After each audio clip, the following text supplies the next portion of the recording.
Start कर रहे हैं आज का क्लास।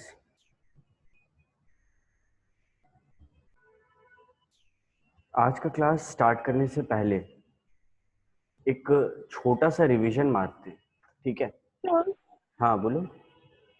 जो ओपीसी में एक पॉइंट था ना कि इसमें ओपीसी कैन नॉट कन्वर्ट, मतलब कि 2 साल में वो कन्वर्ट नहीं हो सकता, कम से कम उसको 2 साल के लिए ओपीसी रहना होगा। हम्म। और उसमें दिया ना except where the share capital beyond 50 lakh. तो ये सब जब होगा, टर्नओवर 20 करोड़ होगा, तो इस केस में कंपलसरी हो जाएगा कि उसको करना ही एकदम होगा कन्वर्ट। एकदम एकदम कंपलसरी हो जाएगा।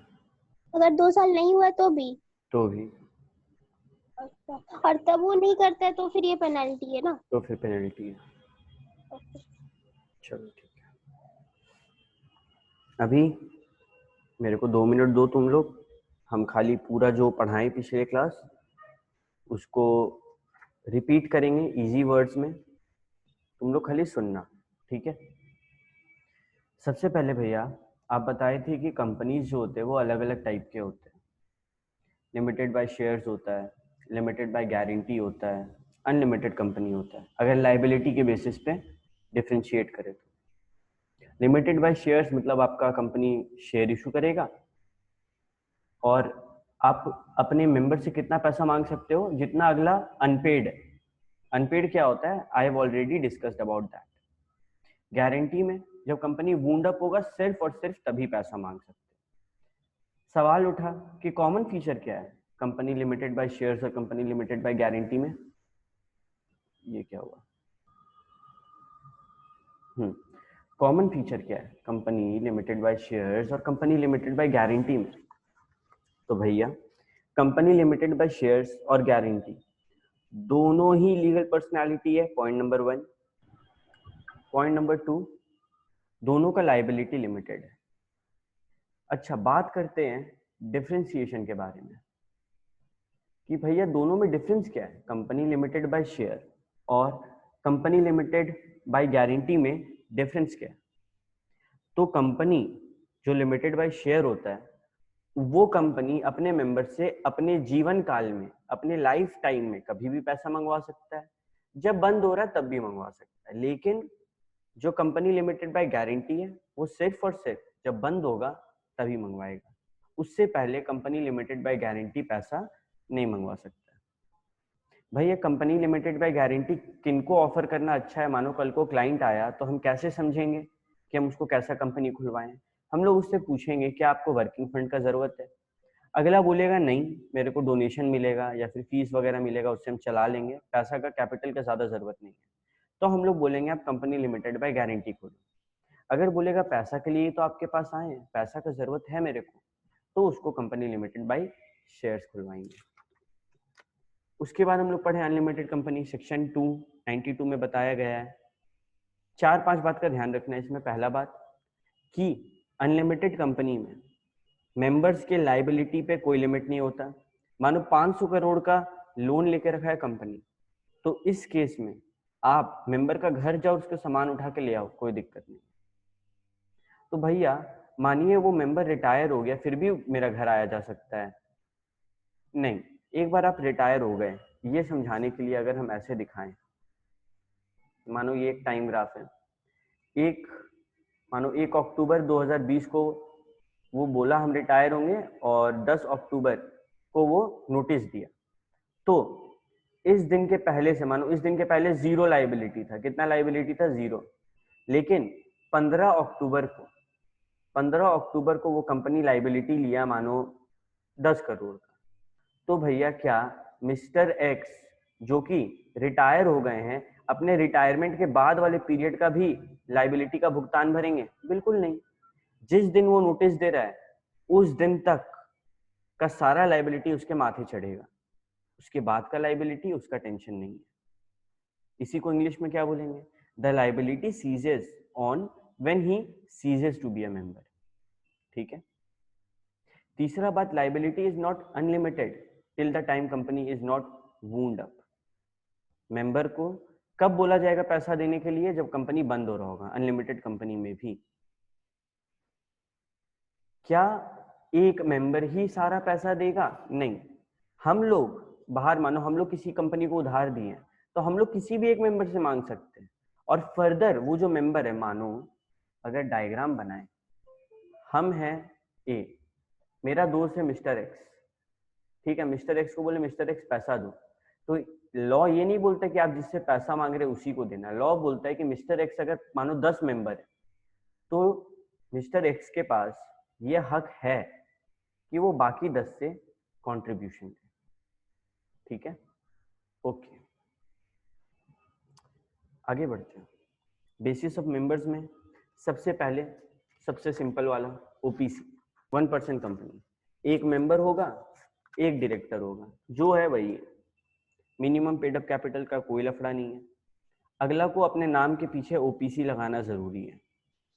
एक नॉमिनी होता है, कल को वो जो 1% है जिसके ऊपर पूरा कंपनी का बोझ है वो इस दुनिया में नहीं रहेगा, तो उसका जिम्मेदारी कौन संभालेगा? उसका नॉमिनी। उसका नॉमिनी उसके जीते जी कभी भी अपना कंसेंट यानी कि अपना मंजूरी को विदड्रॉ कर सकता है, बोल सकता है कि हमको इस ओपीसी का नॉमिनी ये बनना है। यहाँ तक कि ओपीसी का जो मेंबर है वो भी बोल सकता है कि हम तुमको नॉमिनी नहीं बनाएंगे, हम किसी और को बनाएंगे, यानी कि नॉमिनी आराम से चेंज हो सकता है। नॉमिनी कौन बनेगा या फिर ओपीसी का मेंबर कौन बनेगा? जो इंडियन सिटीजन हो, यानी कि 182 दिन 182 days immediately preceding calendar year में वो इंडिया में रहा हो। एक आदमी क्या 4-5 ओपीसी खोल के रख सकता है? नहीं। क्या एक आदमी 4-5 कंपनी में नॉमिनी बन सकता है? नहीं। क्या एक माइनर ओपीसी खोल सकता है? नहीं। माइनर का बेनिफिशियल इंटरेस्ट तो होता होगा? बिल्कुल नहीं। क्या एक ओपीसी सेक्शन 8 कंपनी में बदल सकता है? नहीं। वो प्राइवेट या पब्लिक में बदल सकता है, उसका भी कुछ केसेस है। क्या एक OPC non banking financial investment यानी कि 25 दिन में पैसे डबल ऐसा करके हम कोई ओपीसी खोल सकते हैं? नहीं। Financial non banking financial investment जो होता है इसको हम लोग बोल सकते हैं एनबीएफसी कंपनी। तुम लोग सुना होगा ये नाम, NBFC, non banking financial companies. यानी कि ये बैंक नहीं है, फिर भी ये तुमसे पैसा लेगा और तुमको पैसा देगा, ये लोन लेना देन करेगा, ये एक बैंक वाला काम करेगा, भले ही इसको बैंक नहीं है, ये कोई नॉर्मल कंपनी है, ऐसा होता है। ठीक है, नॉर्मल कंपनीज भी ये काम कर सकते हैं, उसका अलग रूल है, अलग सीन है, बाद में पढ़ेंगे। ओके, क्या एक ओपीसी वॉलेंटरीली किसी और कंपनी में बदल सकता है? नहीं। जब मतलब मिनिमम 2 साल पार होना चाहिए एक ओपीसी को, मानो किसी और कंपनी में बदलना है तो मिनिमम 2 साल तुमको ओपीसी बन के रहना होगा। लेकिन लेकिन लेकिन दो ऐसा केसेस है जब तुमको कंपलसरी हो जाएगा दूसरा कंपनी में कन्वर्ट होना। कब कब? जब तुम लोग का जो शेयर कैपिटल है वो 50 लाख रुपए से पार हो जाए, या फिर जो तुम लोग का टर्नओवर है वो 2 करोड़ रुपया से ज्यादा हो। इन दोनों केस में एक ओपीसी चाहे 2 साल काम किया हो, चाहे नहीं किया हो, चाहे 5 दिन खुला हो, उसको दूसरे कंपनी में बदलना अनिवार्य है। ये था ओपीसी का कहानी। प्राइवेट कंपनी में भी हम लोग पढ़े डेफिनेशन, सेक्शन 2 सबसेक्शन 68 में बोलता है कि प्राइवेट कंपनी का डेफिनेशन में सबसे इंपॉर्टेंट 3 बात बोला। पहला कि तुम अपना शेयर्स को आसानी से ट्रांसफर नहीं कर सकते। दूसरा, मैक्सिमम नंबर का लिमिट है 200 मेंबर्स एक प्राइवेट कंपनी में, और मिनिमम 2। ओपीसी एक लौता ऐसा प्राइवेट कंपनी है जिसमें 1 मेंबर होता है। और तीसरा कि कुछ लोग जो है नहीं, वो कंपनी जो है वो इनविटेशन नहीं दे सकता, पब्लिक को बुला नहीं सकता है प्रोस्पेक्टस वगैरह से। 2-3 इंपॉर्टेंट बात पढ़े प्राइवेट कंपनी में। पहला कि अगर मानो 2 या 4 जन मिलकर शेयर्स होल्ड कर रहा है तो 2-4 जन को एक मेंबर ही गिना जाएगा। या फिर दूसरा बात, ये बात तुम लोगों को समझने में समस्या हो रहा था तो कुछ मत करो, दिमाग में 2 चीज रखो, एम्प्लॉयमेंट प्लस मेंबर। कोई भी सवाल आए, ये है उसका फॉर्मूला। सवाल आया, एक बंदा है, वो जब एम्प्लॉयड नहीं था तब वो मेंबर था, क्या वो मेंबर की गिनती में आएगा? बताओ मेरे को चैट में। एक बंदा है, वो एम्प्लॉयड नहीं था, बाद में वो नौकरी में लगा है टीसीएस में, टाटा कंसल्टेंसी सर्विस में, और तब वो एम्प्लॉय नहीं था जब वो शेयर्स खरीदा, बाद में वो शेयर वगैरह खरीद लिया, क्या वो मेंबर के गिनती में आएगा?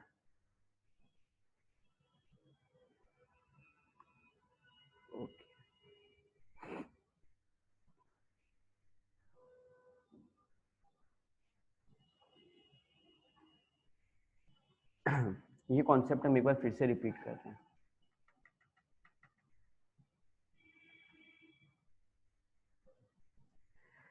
इसका सिंपल स्ट्रेट फॉरवर्ड बात बता रहे हैं।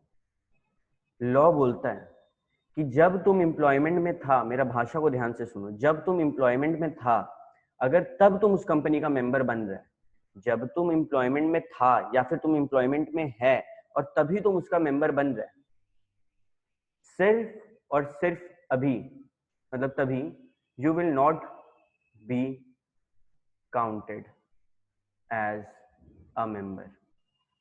ठीक है, तो यही बात था सिंपल सा कि जब तुम एम्प्लॉयमेंट में था और तभी तुमको मेंबर बनाया गया। फॉर एग्जाम्पल, आज से 5 साल पहले हम मानो कोई कंपनी में काम कर रहे थे, मानो लेनोवो में काम कर रहे थे, और तब हमको शेयर खरीदने का मन किया, हम शेयर खरीद लिए। ठीक है, हम तुम लोग से सवाल पूछते, क्या आज हम उस कंपनी के मेंबर के नंबर ऑफ मेंबर्स में गिनती में आएंगे? क्या जब उस, मानो लेनोवो प्राइवेट कंपनी है, तो क्या उस लेनोवो प्राइवेट लिमिटेड के गिनती में, मेंबर्स के गिनती में हम आएंगे? देखिए पहला जवाब किसका आया। वेरी गुड रिदम, स्वाति, समर्थ, निकिता, जयति, अंजलि, वेरी गुड बच्चा, बहुत सही, सबका जवाब सही है। तो ये कॉन्सेप्ट भी तुम लोग को क्लियर है, गुड। तो यही हम लोग सीखे थे।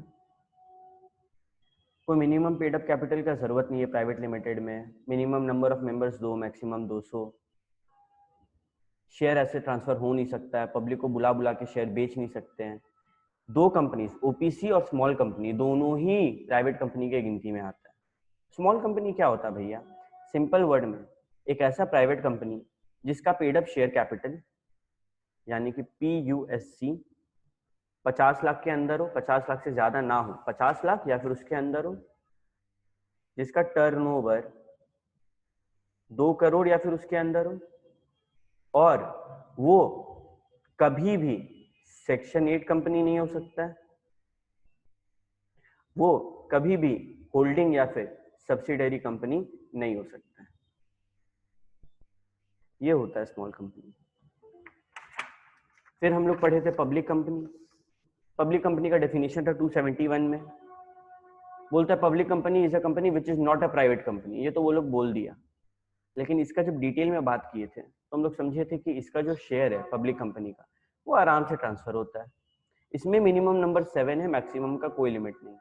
और एक पॉइंट पढ़े थे जो कि काफी इंटरेस्टिंग था कि अगर किसी पब्लिक कंपनी का कोई सब्सिडरी है तो उसको भी पब्लिक कंपनी माना जाएगा।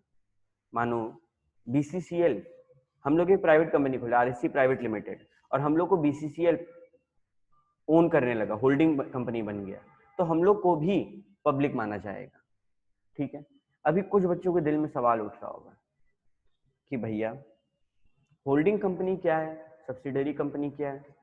ठीक है, तो अब हम लोग स्टार्ट करते हैं इस बारे में बात करना। यहाँ तक किसी को कोई डाउट तो फटाफट बता दो, डाउट नहीं है तो हम आगे बढ़ते हैं।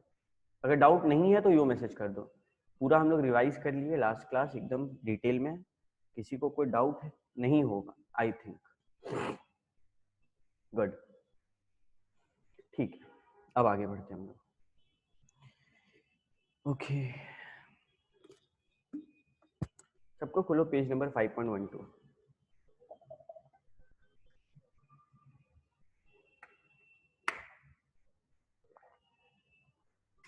Page number 5.12। सबसे पहले बुक के हिसाब से डेफिनेशन देखते हैं होल्डिंग एंड सब्सिडरी कंपनी का।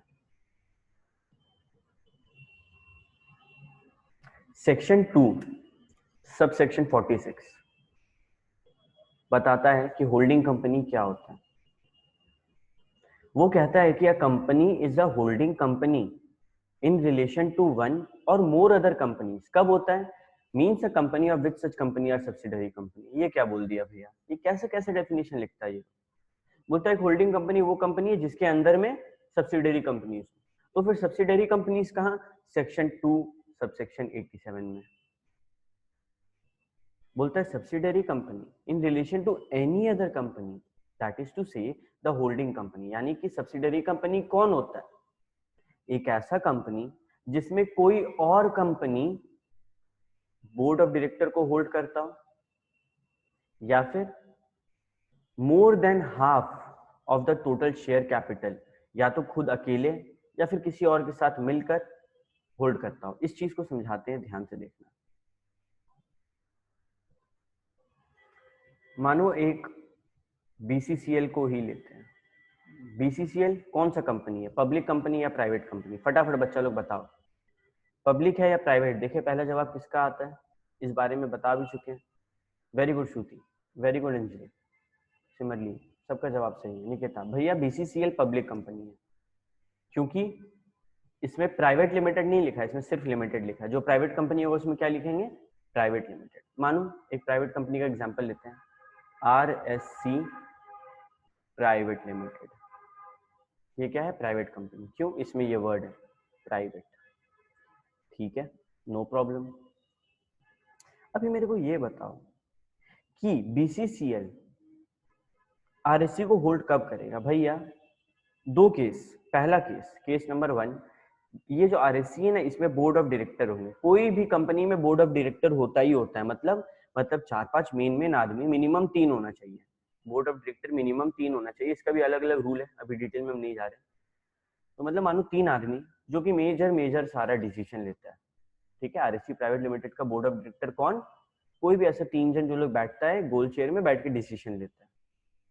बीसीसीएल क्या किया, 3 में से 2 आदमी अपना बैठा दिया। ठीक है, अभी जितना डिसीजन लेगा कौन लेगा, वोटिंग होगा। वोटिंग में मेजोरिटी किसके पास, मेजोरिटी बीसीसीएल का आदमी लोग। तो बीसीसीएल जो चाहे इस कंपनी से वो करवा सकता है। क्यों, बोर्ड ऑफ डायरेक्टर का जो कंपोजिशन है वो इसके हाथ में। बोर्ड ऑफ डायरेक्टर जो 3-4 आदमी लोग बैठ के सारा मेन डिसीजन लेता है हम लोग की कंपनी का, वो अब कौन देख रहा है, मेजोरिटी बीसीसीएल। ठीक है, ओके, पहला कंडीशन। दूसरा कंडीशन कि बीसीसीएल क्या किया, हम लोग का कंपनी का शेयर्स खरीद लिया। क्या किया, मिनिमम 51% शेयर, मिनिमम 51% शेयर खरीद लिया। अब चाहे ये अकेले खरीदे या फिर मानो बीसीसीएल के अंडर में एक और सब्सिडरी था।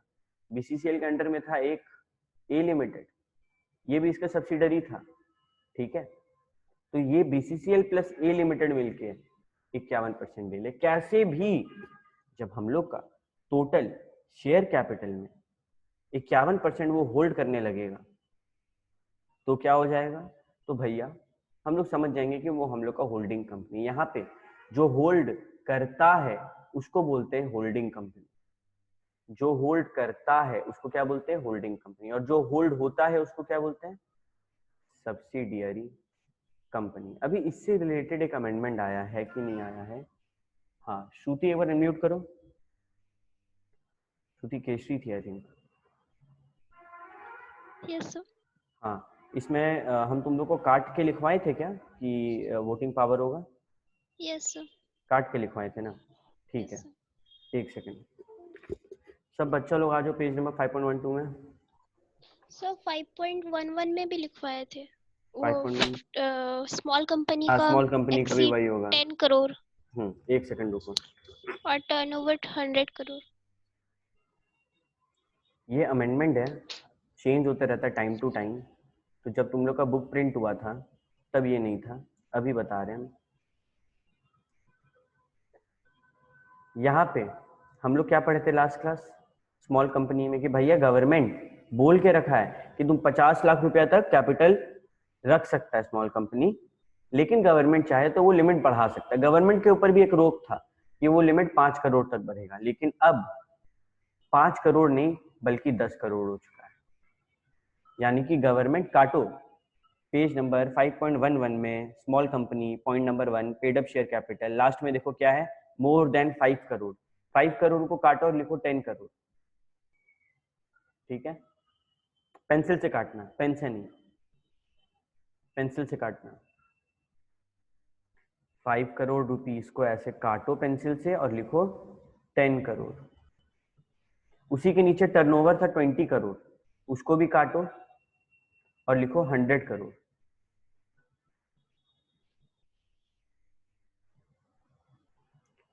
स्मॉल कंपनी पेज नंबर 5.11, जो लिमिट है 5 करोड़ उसको काट के कर दो 10 करोड़, और जो लिमिट है 20 करोड़ उसको काट के कर दो 100 crore. Next page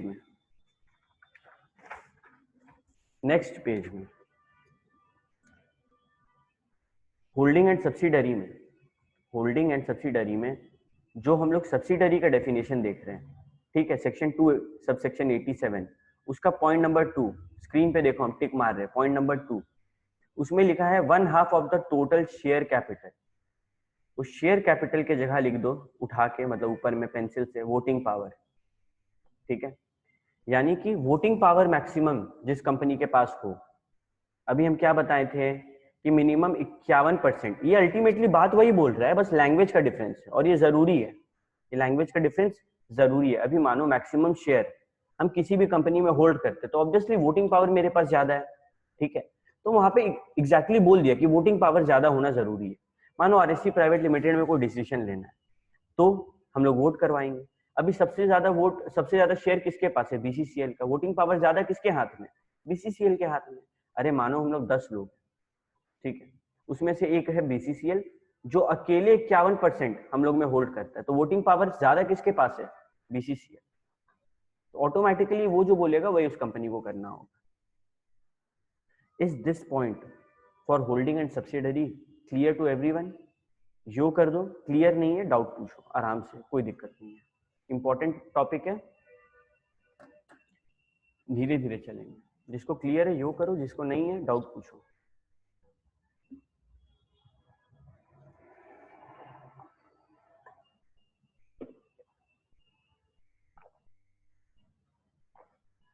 Rahul unmute करो।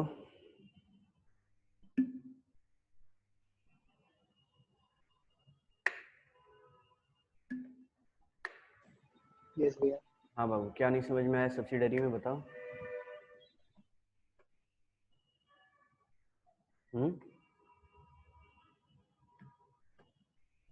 कहाँ चल गया तुम?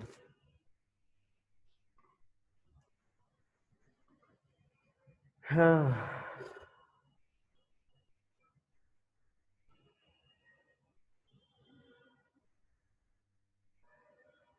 राहुल,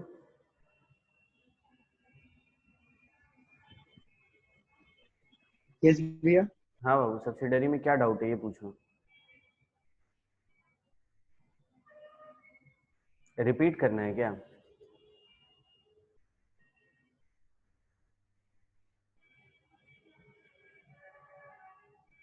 ठीक है, एक बार ये पूरा कॉन्सेप्ट हम फिर से रिपीट कर रहे हैं।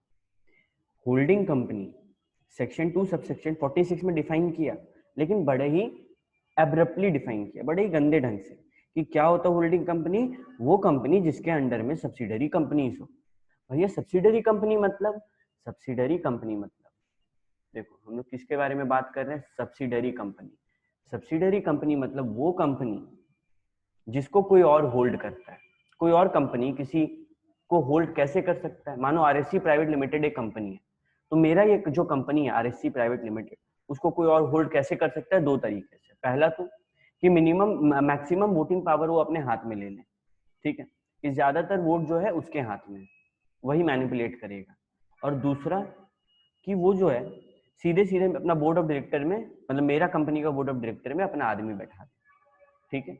2 तरीका है जिससे हम लोग एक सब्सिडरी कंपनी बन जाते हैं। होल्डिंग कंपनी जो होल्ड करता है, सब्सिडरी कंपनी जो होल्ड होता है, ठीक है। Is this clear now?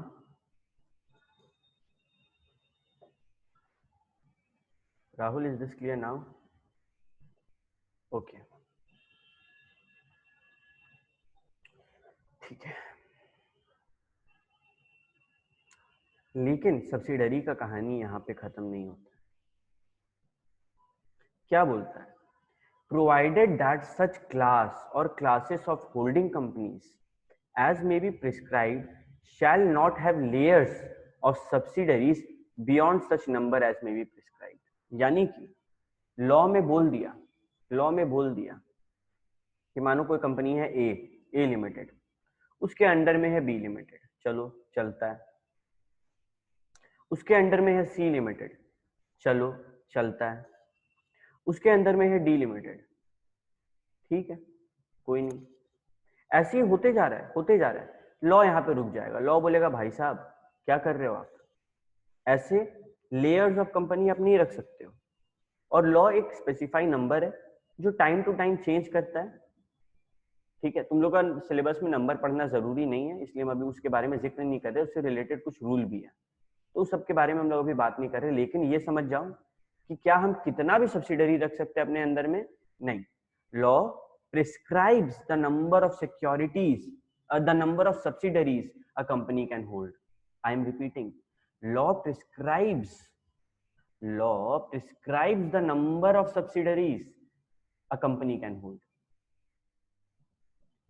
Okay, आगे, for the purpose of this section, a company shall be deemed to be a subsidiary of the holding company even if the control referred to in subclause 1 or subclause 2 is of another subsidiary company of the holding company. ये क्या बोलता है?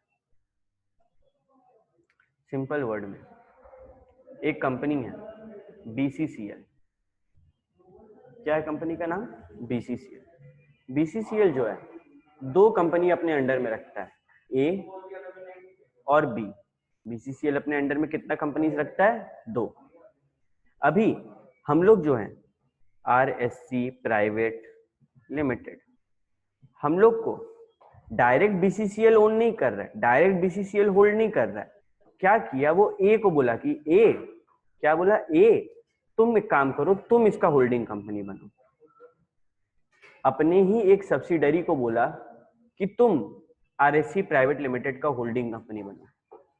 इस case में हम लोग भले ही BCCL हम लोग में डायरेक्ट इन्वेस्टमेंट नहीं किया, लेकिन फिर भी हम लोग BCCL के सब्सिडरी कहलाएंगे। आई एम रिपीटिंग, जब किसी कंपनी का ऑलरेडी मानो सब्सिडरीज है और उस कंपनी का सब्सिडरी हम लोग को ओन करे, तो हम लोग डायरेक्टली बड़े वाले कंपनी का सब्सिडरी बनते हैं। एक और एग्जांपल लेते हैं, मानो A है, ठीक है, A का सब्सिडरी है B, A का सब्सिडरी है B, सब्सिडरी मतलब B का मेजर डिसीजन A लेगा, B का टोटल वोटिंग पावर जो है वो A के हाथ में, B का जो बोर्ड ऑफ डायरेक्टर्स का कॉम्पोजिशन है वो A के हाथ में, B पूरी A के अंडर में। और A के हाथ में था कि हम C को ओन करें, लेकिन A बोला नहीं, हम नहीं करेंगे। A B कंपनी को बोला कि B जाओ तुम C में पैसा लगाओ, तो B C में पैसा लगाया, ठीक है। अभी बाई लॉ जितना हम लोग पढ़े, B होता होल्डिंग और C होता सब्सिडरी। लॉ बोलता है कि जब ऐसा कोई सिचुएशन हो तो अल्टीमेटली A को भी C का होल्डिंग करार दिया जाएगा। सिंपल, ठीक है, क्लियर? सब कोई को क्लियर है तो यो करो, डाउट है तो बताओ क्या डाउट है, I will clear it out. Important point है, ये सबसे क्वेश्चन बनेगा, केस स्टडी बनेगा।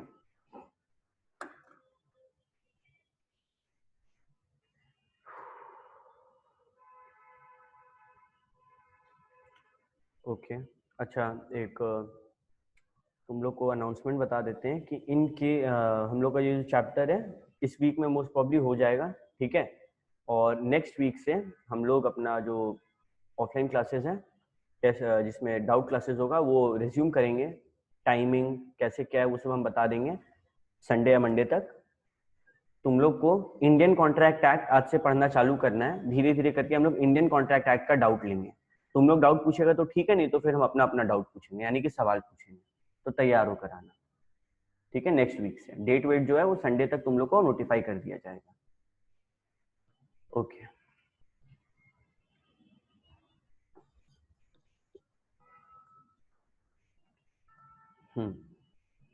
तो किसी को कोई डाउट नहीं है इस पॉइंट में, गुड। तो ये पॉइंट हम लोग सीख गए, ठीक है, ये पॉइंट क्लियर। दूसरा क्या बोलता है, the composition of company's board of director shall be deemed to be controlled by another company if that other company by exercise of some power exercisable by it at its discretion can appoint or remove all majority of the directors, ठीक है। इसमें क्या बोलता है,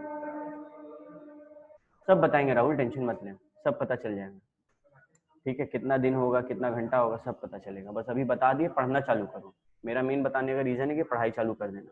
okay, यहाँ ध्यान दो। अभी क्या हुआ, एक कंपनी है, मानो जियो, मानो जियो लिमिटेड। जियो लिमिटेड कौन सा कंपनी है, प्राइवेट या पब्लिक? ये बताओ। सब क्लॉज क्या है? हम लोग बोलते हैं ना 28 का 1, सेक्शन 28 ऐसे बोलते हैं। देखो एक्चुअली होता क्या है, सेक्शन 8B1, ठीक है, ऐसे होता है। तो सेक्शन 8 का B का 1, ये हिंदी में बोलते हैं, इसको इंग्लिश में बोलेंगे तो section 8 clause B sub section 1, ये ऐसे रीड होता है। क्या? Section 8 clause B sub section 1, sub clause 1, sub clause 1, ठीक है। Section 8 clause B sub clause 1, तो सब क्लॉज यही है, ठीक है। ओके,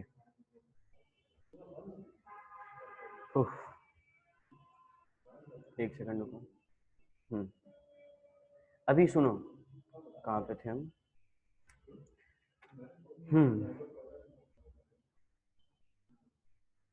ओके, मानो जियो लिमिटेड है, ठीक है, और हम लोग हैं RSC प्राइवेट लिमिटेड। हम लोग का बोर्ड ऑफ डायरेक्टर में 5 डायरेक्टर बैठे हैं, 5 ऐसा आदमी है जो सारा बैठ के डिसीजन वगैरह लेता है मेन में। अभी क्या हुआ, ये जो जियो लिमिटेड है ना, ये बोला हम तुम में इन्वेस्ट नहीं करेंगे, ना ही अपना आदमी तुम्हारे पास बैठाएंगे, ठीक है। वो डायरेक्टली मेरे पास पैसा नहीं लगा रहा है, ना ही अपना आदमी बैठा रहा है, लेकिन किसी भी तरीके से इन 5 में से 3 डायरेक्टर को अपने अंडर में ले लिया, मानो पैसा दे दिया, या फिर ये 3 डायरेक्टर रिलेटिव था, या फिर किसी भी तरीके से जियो लिमिटेड क्या किया, ये 3 डायरेक्टर को अपने अंडर में लिया और वोट्स को मैनिपुलेट कर रहा है, ठीक है।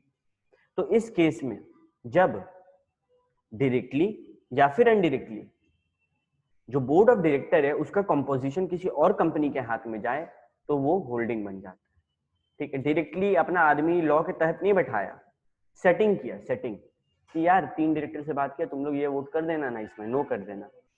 तो इस केस में जियो लिमिटेड जो है उसको होल्डिंग कंपनी माना जा रहा है। क्यों? क्योंकि बोर्ड ऑफ डायरेक्टर को वो कंट्रोल कर रहा है, तो उसमें वो कौन सा कंपनी है? होल्डिंग कंपनी है। Point number 3, the expression company includes any body corporate. Point number 4, layer in relation to a holding company means its subsidiary और सब्सिडरीज। कोई वैसे पढ़ने वाला बात नहीं है। 3 एग्जांपल है, तीनों देखते हैं, ठीक है। तीनों एग्जांपल में सबसे पहले एग्जांपल 1 क्या बोलता है?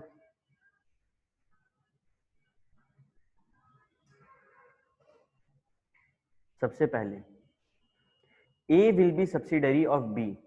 A will be, एक second,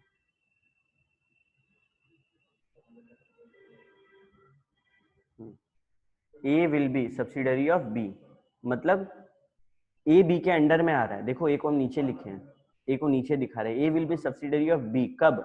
If B controls the composition of board of director of A, यानी कि B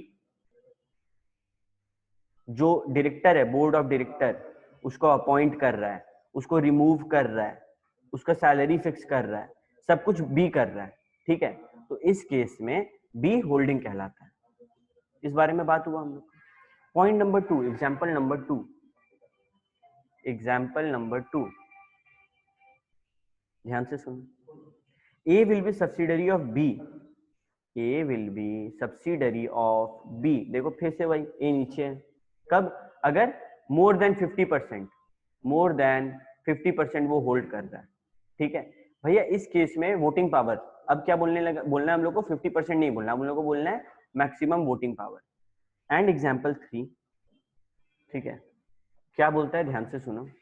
बोलता है B is a subsidiary of A and C is a subsidiary of B.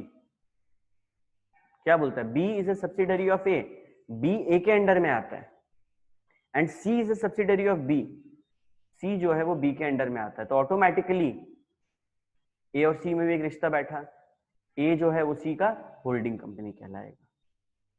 तुम लोग को 2 मिनट का टाइम दे रहे हैं, तुम लोग तीनों एग्जाम्पल पढ़ो, और कोई डाउट है तो पूछो, डाउट नहीं है तो यो करो।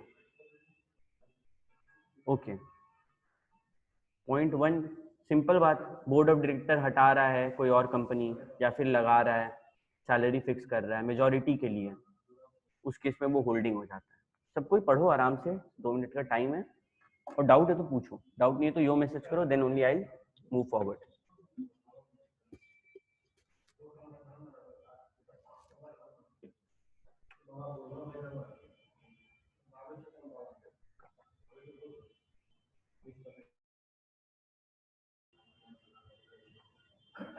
अभी हम लोग क्या समझे भैया, हम लोग ये चीज समझ गए होल्डिंग सब्सिडरी क्या होता है।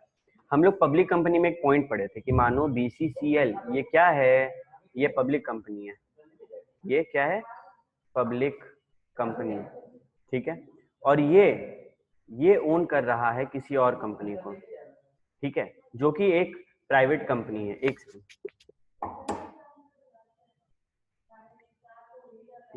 RSC प्राइवेट लिमिटेड, ये क्या है, प्राइवेट कंपनी, ठीक है, कोई दिक्कत नहीं। यहाँ पे इस चीज का ध्यान रखना है कि जब कोई पब्लिक कंपनी किसी प्राइवेट कंपनी को होल्ड करने लगे तो वो क्या बन जाएगा ऑटोमेटिकली, वो भी पब्लिक कंपनी बन जाएगा। यानी कि RSC भले ही नाम में प्राइवेट लिख रहा है, लेकिन ये गिनती किस में आने लगा है, पब्लिक में, ठीक है।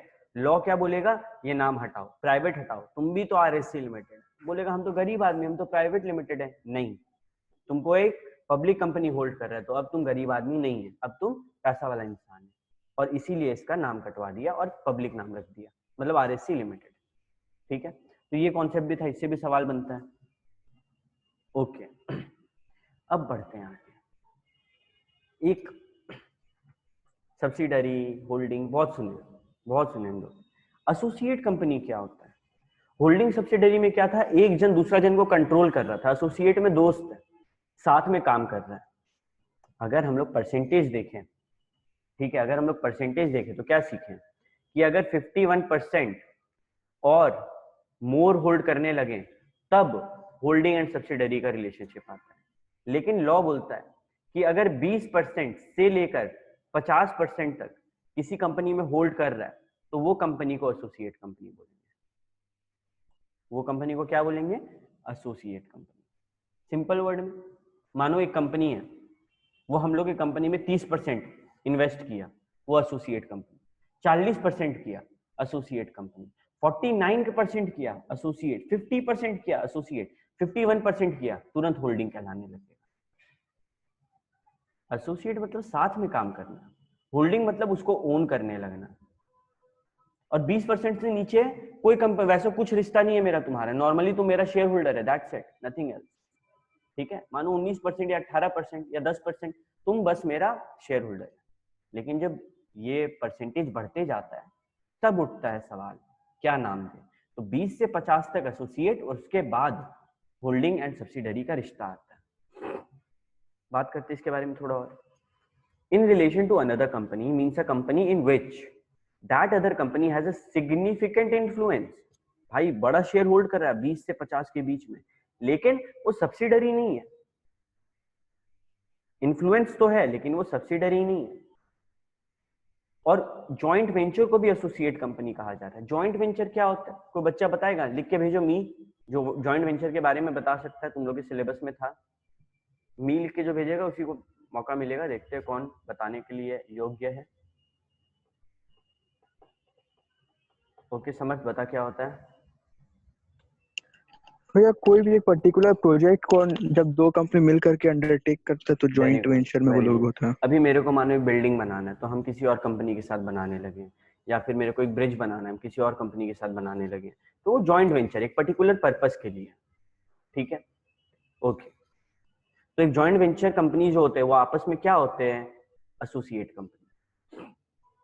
अभी दो वर्ड आया था, सिग्निफिकेंट इन्फ्लुएंस, हम अंडरलाइन भी किए थे, और joint venture.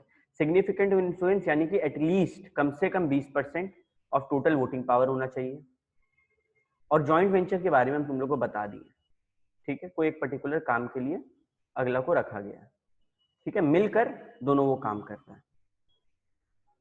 Total share capital में जब बात हो टोटल शेयर कैपिटल का, ठीक है, 51% ऑफ शेयर कैपिटल जो हम लोग सुन रहे थे ना ऊपर में, वो क्या था, 20% ऑफ शेयर कैपिटल, उसमें PUSC यानी कि paid up share capital plus सिर्फ और सिर्फ convertible preference share capital. I am repeating once again, paid up share capital आएगा शेयर कैपिटल में, इक्विटी शेयर कैपिटल आएगा पेड अप है तो, और प्रेफरेंस में जो कन्वर्टेबल है सिर्फ उसको कंसीडर करेंगे, बाकी को नहीं। लिख दो बगल में question. For the purpose of understanding holding company, subsidiary company, associate company, total share capital means the aggregate of, यानी कि the sum of paid up share capital, उसमें भी paid up equity share capital, और दूसरा convertible preference share capital. ठीक है, convertible preference share क्या होता होगा पता है, जिसको कन्वर्ट कर सकते हैं। भैया क्या चीज लिखना है, को दोबारा रिपीट करिए ना। कौन सा पॉइंट? जो लिखना है उसको दोबारा रिपीट करिए ना। नहीं नहीं, ये तो हम ऐसे ही बोल रहे थे, ठीक है, ये बोल रहे थे, ऐसे लिखना नहीं है इसको। तुम ऊपर में जो कटवाए वो सब के लिए बोल रहे हो क्या? नहीं अभी जो आप बोले लिख ये नहीं, लीजिए। कोई दिक्कत नहीं, लिखने का जरूरत नहीं है, तुम लोग समझ जाएगा। बगल में खाली क्वेश्चन लिख दो, ऐसे करके क्यों लिख दो, काफी है, तुम लोग एग्जाम में फिगर आउट कर लेगा। ठीक है, ओके। अभी 2014 में 25 जून 2014 को जो ministry of corporate affairs NCA, वो एक नया क्लैरिफिकेशन दिया। देखो कैसे देते क्लैरिफिकेशन, ऐसे लिखते हैं, wide general circular number 24 dated 2014, और जो डेट है वो इस तरीके से सर्कुलर नंबर दिया जाता है। ठीक है, फ्यूचर में जब मिनिस्ट्री ऑफ कॉर्पोरेट, मानो तुम लोग बहुत बड़ा सीए बन गए, मिनिस्ट्री ऑफ कॉर्पोरेट अफेयर्स का जो काउंसिल बैठता है उसका तुम एडवाइजरी काउंसिल में, ठीक है, तो तुम लोग का रिस्पॉन्सिबिलिटी होगा कि जब सर्कुलर वगैरह आए ना तो ऐसे आए, ये तुम लोग का रिस्पॉन्सिबिलिटी होगा। ठीक है, ओके। तो ministry of corporate affairs has clarified that the shares held by a company in another company in a fiduciary relationship, fiduciary capacity, ये क्या होता है? ये है हम और ये है तुम लोग। ठीक है, तुम लोग क्या बोला कि भैया मेरे पास ना बहुत एसेट है, बहुत कैश है, अनगिनत, बहुत सारा, हम कहाँ रखें हमको समझ नहीं आ रहा। हम बोले कि लाओ लाओ हमको दो, हम मैनेज करेंगे, हम मैनेज करेंगे। तो जब तुम्हारा एसेट, तुम्हारा कैश कोई और मैनेज करे तो तुम्हारे और उस इंसान के बीच में फिड्यूशियरी रिलेशनशिप आ जाता है। जब तुम्हारा एसेट और तुम्हारा कैश कोई और मैनेज करने लगे तो तुम में और उस इंसान में एक रिलेशनशिप बैठता है जिसको बोलते हैं फिड्यूशियरी रिलेशनशिप। क्लियर है? ओके। तो यहाँ पे क्या बोलता है कि अगर कोई फिड्यूशियरी रिलेशनशिप है तो उसको एसोसिएट कंपनी का दर्जा नहीं देंगे। मतलब यहाँ पे मानो अगर हम लोग कंपनी होते, मी कंपनी तुम कंपनी, हम लोग कंपनी होते, तो क्या हम लोग अगर ऐसा कुछ हरकत कर रहे तो हम लोग एसोसिएट कहलाएंगे? नहीं। एसोसिएट का हम ऑलरेडी बता चुके क्या होता है, मिनिमम 20% से लेकर मैक्सिमम 50% होल्ड कर रहा है अगला के पास तुम, या फिर जॉइंट वेंचर के लिए कोई साथ में आया तब। कोई कुछ बोलना चाह रहा है क्या? किसी का 50 रुपया दे, कोई 50 रुपया मांग रहा है? जयती, जयती तुम्हारा अनम्यूट हो गया था। हाँ ठीक है, हम 1 मिनट का टाइम दे रहे हैं। एसोसिएट कंपनी रीड करो, कोई डाउट है तो पूछो। एसोसिएट कंपनी क्या होता है भैया, एकदम क्लियर है। ये सब जो आप बताएं हम लोग को, ये किस बेसिस पे डिफरेंशिएट किए? On the basis of holding, कि अगला कितना कंट्रोल रखे। अब बात करते कैपिटल, ठीक है, on the basis of capital. 2 type का शेयर होता है, 2 टाइप का कंपनी होता है, लिस्टेड कंपनी, अनलिस्टेड कंपनी। ठीक, इसके लिए थोड़ा ना हम लोग को स्टॉक मार्केट का नॉलेज होना पड़ेगा। ठीक है, होता क्या है देखो, मानो हम लोग हैं, हम ही लोग क्लास में बैठे थे, मस्ती मस्ती में तुम लोग बोला भैया चलिए कंपनी खोलिए, हम बोले खोल देते हैं। हम लोग एक कंपनी खोला, अभी जरूरत है पैसा का, ठीक है, हम लोग यार तुम लोग कितना पैसा मिला देगा? हमको 50 करोड़ चाहिए, तुम लोग कितना देगा? कौन देगा हमको 50 करोड़? बताओ, कोई देगा? नहीं देगा। तो हम लोग बोले कि भैया मार्केट में छोड़ना होगा शेयर। अभी ये शेयर से क्या होगा, मेरे को 50 करोड़ चाहिए, मानो हम लोग सबको मिलकर 10 करोड़ जुगाड़ लिए, हम ही लोग क्लास में बैठे बैठे, बचा कितना? 40 करोड़। तो ये 40 करोड़ का मार्केट में शेयर छोड़े। अभी जो आदमी मानो शेयर खरीद रहा है, हम लोग सुनते हैं ना शेयर खरीद रहा है, यानी कि जो इंसान ये 40 करोड़ का शेयर्स खरीदेगा, पूरा एक जन खरीद सकता है, हो सकता है तोड़ तोड़ के सब खरीदे, डिपेंड करता है। लेकिन जो भी इंसान ये शेयर खरीदेगा वो कहलाएगा शेयर होल्डर, यानी कि अब वो हम लोग का कंपनी का क्या है, मेंबर। हम लोग का कंपनी का क्या खरीदा, शेयर। शेयर का मतलब हिस्सा। जो कंपनी हम लोग क्लास में बैठ के बना रहे थे, हो सकता है उसका मेंबर, उसका हिस्सेदार श्रीलंका में बैठा हो, नेपाल में बैठा हो, कहीं भी बैठा हो, कोई दिक्कत नहीं, ठीक है। वो शेयर खरीदेगा कहां से, स्टॉक मार्केट से। स्टॉक मार्केट से वो शेयर खरीदता है। स्टॉक मार्केट इंडिया में दो है, बीएससी, एनएससी। ये लोग क्या है पता है, ये लोग दोनों रिकॉग्नाइज्ड स्टॉक एक्सचेंज है। रिकॉग्नाइज मतलब सरकार के अकॉर्डिंग ये स्टॉक एक्सचेंज है भाई, ठीक है। बाकी छोटा मोटा स्टॉक एक्सचेंज और भी है, बहुत सारा है जो अनरिकॉग्नाइज्ड है, सरकार को पता ही नहीं और लोग स्टॉक एक्सचेंज चला रहा है, ठीक। तो कंपनीज एक्ट 2013 के अकॉर्डिंग जो भी शेयर, बॉन्ड, ये जो वर्ड है ना सिक्योरिटी, इसमें क्या क्या आता है, शेयर, बॉन्ड, डिबेंचर, कुछ भी अपना स्टॉक एक्सचेंज में लगा के रखा है, यानी कि या तो बीएससी या तो एनएससी, इस दोनों में उसका नाम है, तो वो कहलाएगा लिस्टेड कंपनी। जब भी किसी कंपनी का किसी रिकॉग्नाइज्ड स्टॉक एक्सचेंज में नाम हो, रिकॉग्नाइज्ड स्टॉक एक्सचेंज में नाम हो, तो उसको क्या बोलेंगे, उसको बोलेंगे कि वो लिस्टेड कंपनी है। सिक्योरिटीज मतलब बॉन्ड, शेयर, डिबेंचर, कुछ भी, ठीक है। ये जो लाइन है ना, ये ऐसे ही है, फालतू। इसके बारे में बाद में फ्यूचर में देखेंगे।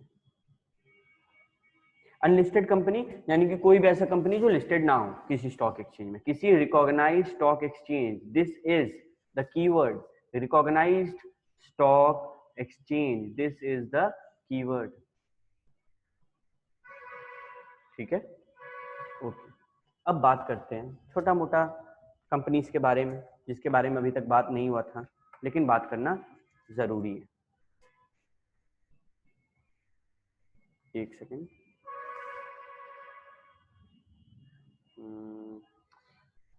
कुछ पूछ रहा है क्या, रिकॉग्नाइज सिर्फ बॉम्बे और एनएससी, क्या बोलना चाह रही है निकिता, बोल तो एक बार अनम्यूट करके। सर रिकॉग्नाइज स्टॉक एक्सचेंज सिर्फ एनएससी और बीएससी ही है, और स्टॉक एक्सचेंज होगा ना सर इंडिया में? हाँ, और है Calcutta stock exchange, metropolitan stock exchange, India international stock exchange, NSC, ये सब जो है कॉमन है, ठीक है। ये दो कम कॉमन नाम बताएं, ऐसे है 10-15 जो है, 10 के आसपास आई थिंक है रिकॉग्नाइज्ड, ठीक है। सिर्फ ये दो नहीं है, ये मत सोचना कि सिर्फ ये दो रिकॉग्नाइज्ड है, ठीक है। इसके अलावा भी प्लस है बहुत सारे, मानो 8 या 9 होगा इसके अलावा, ओके, ठीक है। अब बात करते हैं हम लोग गवर्नमेंट कंपनीज के बारे में, ठीक है। गवर्नमेंट कंपनी सिंपल वर्ड में, एकदम आम भाषा, लेमेन्स वर्ड में, या तो सेंट्रल गवर्नमेंट या फिर अच्छा, ये जो हम स्लैश देंगे ना, एक सेकेंड, मिटता क्यों नहीं है, और या तो सेंट्रल गवर्नमेंट या फिर स्टेट गवर्नमेंट, या फिर सेंट्रल गवर्नमेंट और स्टेट गवर्नमेंट, या फिर कितना सारा या फिर है देखो, दो अलग अलग स्टेट गवर्नमेंट। मानो मोदी जी हम लोग का कंपनी में 51% ऑफ द पीयूएससी होल्ड करते हैं। मोदी जी डायरेक्टली हम लोग का कंपनी में 51% या फिर उससे ज्यादा पीयूएससी होल्ड करते हैं, तो हम लोग का कंपनी गवर्नमेंट कंपनी बन जाएगा। मानो हेमंत सोरेन जी, वो हम लोग का कंपनी में 51% या फिर उससे ज्यादा होल्ड करते, तब भी हम लोग का कंपनी गवर्नमेंट कंपनी बन जाएगा। मानो मोदी जी और हेमंत सोरेन जी दोनों मिलके होल्ड कर रहे हैं, तब भी वो गवर्नमेंट कंपनी। और मानो दो अलग अलग स्टेट, यानी कि अरविंद केजरीवाल जी और हेमंत सोरेन जी, ये लोग दोनों मिलके हम लोग का कंपनी में 51% होल्ड कर रहे हैं, तब भी वो गवर्नमेंट कंपनी है। सिंपल वर्ड में गवर्नमेंट कैसे भी कोई भी परम्यूटेशन कॉम्बिनेशन लगा के इतना होल्ड कर रहा है, मिनिमम 51% होल्ड कर रहा है, उससे ज्यादा है चलेगा, हम लोग का कंपनी क्या बनेगा, गवर्नमेंट कंपनी बनेगा, ठीक है। यही चीज यहाँ पे इंग्लिश में लिखा है। Government company means any company which in which not less than 51%, मतलब कम से कम 51%। पेड अप शेयर कैपिटल, ये वर्ड को याद रखना है, नॉर्मल शेयर कैपिटल नहीं, paid up share capital. Central government या फिर स्टेट गवर्नमेंट या फिर सेंट्रल और स्टेट या फिर दो अलग अलग स्टेट मिलके होल्ड करे तो हम लोग का कंपनी गवर्नमेंट कंपनी है। सिंपल बच्चा वाला बात। ओके, अब बात करते हैं फॉरेन कंपनी, सेक्शन 2 सबसेक्शन 42। मानो बिल गेट्स है, बिल गेट्स को तुम लोग सबको जानता होगा, ठीक है, विंडोज के जो अभी मालिक है माइक्रोसॉफ्ट के। वो क्या सोचे कि हम इंडिया में काम करना चाहते हैं। बिल गेट्स अमेरिका में है और वो सोच रहे कि हम इंडिया में काम करना चाहते हैं। तो उनके पास दो ऑप्शन है, ठीक है, रुको, ये है बिल गेट्स, ठीक है। बिल गेट्स सोचे कि हम इंडिया में बिजनेस चालू करना चाहते हैं, नया कंपनी खोलना चाहते हैं। तो इनके पास क्या ऑप्शन है, ये क्या कर सकते हैं। अभी ये क्यों पढ़ रहे हैं हम लोग, अरे हम लोग के पास भी क्लाइंट आएगा बाहर का, गरीब सीए थोड़ी बनेंगे, सीए लोग हमेशा रईस होता है। बाहर से क्लाइंट आएगा, पूछेगा क्या करना, तो बताना होगा। तो सबसे पहले वो क्लाइंट फॉरेन कंपनी होगा कि नहीं, ये कैसे पता करें। पहला point, has a place of business in India, ठीक है। आपके पास इंडिया में एक जगह है, ठीक है, जहां से आप बिजनेस कर सको। अभी इसको संभालेगा कौन। बिल गेट्स बोले इंडिया बहुत बड़ा मार्केट है, वहां पे बहुत स्कोप है, हम खुद संभालेंगे, ठीक है, सेल्फ, कोई दिक्कत नहीं। बिल गेट्स बोले कि मेरे पास टाइम नहीं है, हम एक एजेंट रखेंगे, चलेगा। एजेंट के द्वारा इंडिया में काम करवा रहा है बाहर का आदमी, चलेगा। बिल गेट्स बोले कि हम फिजिकली नहीं करेंगे काम, हम फिजिकली वहां पे ऑफिस वगैरह नहीं खरीद पाएंगे, हम इलेक्ट्रॉनिकली करेंगे। अरे आप कैसे भी करो, चलेगा। यानी कि इंडिया में फॉरेन कंपनीज आ सकती, खुद भी जो कंपनी के ओनर है वो काम कर सकते हैं, या फिर इंडिया में किसी अच्छे के एजेंट को पकड़ के बैठा दे, फिजिकली खुद बैठ के काम कर सकते हैं, या फिर ऑनलाइन इलेक्ट्रॉनिकली भी काम कर सकते हैं, चलेगा। लेकिन ये चीज याद रखना है कि एक प्लेस ऑफ बिजनेस होना जरूरी है, ठीक है, प्लेस ऑफ बिजनेस इंडिया में होना जरूरी है। मतलब फिजिकली और इलेक्ट्रॉनिकली का मतलब बिल गेट्स को स्वयं, मानो धनबाद में बिजनेस खोले तो धनबाद आकर स्वयं उनको टाइप करने का जरूरत नहीं है, काम करने का जरूरत नहीं है, वो अमेरिका में बैठे बैठे काम कर सकते हैं, लेकिन धनबाद में उनका हेड ऑफिस होना जरूरी है। This is the basic concept. तो बिल गेट्स को अगर बिजनेस खोलना है वो खुद भी खोल सकते हैं, एजेंट के द्वारा भी फिजिकली या फिर इलेक्ट्रॉनिकली काम करवा सकते हैं, बस उनको काम करवाना चाहिए। देखो, has a place of business in India whether by itself, खुद से या फिर एजेंट से, फिजिकली हो या फिर इलेक्ट्रॉनिकली हो, चलेगा। दूसरा बात, conduct any business activity in India in any other manner, किसी भी तरीके से कोई फॉरेन कंपनी इंडिया में काम करवा रहा है उसको हम लोग क्या दर्जा देंगे, फॉरेन कंपनी। कोई भी कंपनी अगर इंडिया में अपना काम करवा रहा है किसी भी तरीके से, तो वो क्या दर्जा लेगा, उसको क्या मिलेगा, फॉरेन कंपनी, ठीक है। ओके, अब बात करते हैं सेक्शन 8 कंपनीज के बारे में, ठीक है। भैया सेक्शन 8 कंपनी क्या होता है, अगेन बहुत इंपॉर्टेंट चैप्टर है, ठीक है, बहुत इंपॉर्टेंट ये सेक्शन 8 का हिस्सा है, ढिलाई मत छोड़ना तुम लोग, ध्यान दो। सेक्शन 8 कंपनी क्या होता है, एनजीओ, एनपीओ सुने नाम, non profit organisation, non profit organisation सुना होगा तुम लोग, एनपीओ का सम बनाया होगा अकाउंट्स में, ठीक है। एनपीओ में चलो हम एक सवाल पूछते हैं, ठीक है, एनपीओ में जो स्टेटमेंट ऑफ अकाउंट्स बनता है उसका नाम क्या है, बताओ उनको चैट में, देखिए कौन बच्चा बता सकता है। एनपीओ में जो स्टेटमेंट ऑफ अकाउंट बनता है उसका नाम क्या है। तो ये मत पूछना कि स्टेटमेंट ऑफ अकाउंट क्या होता है। ओह, किसी का जवाब नहीं आ रहा है, very good, very good Ayush, very good Nikita. तो पुराना बच्चा लोग, नया बच्चा में भी जवाब दो, very good, very good Aniruddh, तुम शॉर्टकट में लिखा हम समझ गए, good, very good. Receipt, payment, income, expenditure, ये सब होता है, ठीक है। तो just imagine, good similarly, just imagine कि नॉर्मल प्रॉफिट एंड लॉस नाम नहीं रखा उसका, उसका नाम ही बदल दिया, ठीक है। इसका बेसिक रीजन पता है तुम लोग किसी को, इसका एकदम बेसिक रीजन क्या है पता है? कि भैया वहां पे हम लोग हमेशा क्या लिखते हैं, टू नेट प्रॉफिट, लेकिन उसमें जब आते तो टू सरप्लस या फिर बाई डेफिशिट ऐसे करके लिखते हैं। इसका बेसिक रीजन है कि अगर हम लोग ये लिखे profit, profit is for business, profit काहे को है? बिजनेस के लिए। जब प्रॉफिट होता है वो किसके हाथ में जाता है? मेंबर्स के हाथ में, पार्टनर्स के हाथ में, ओनर के हाथ में।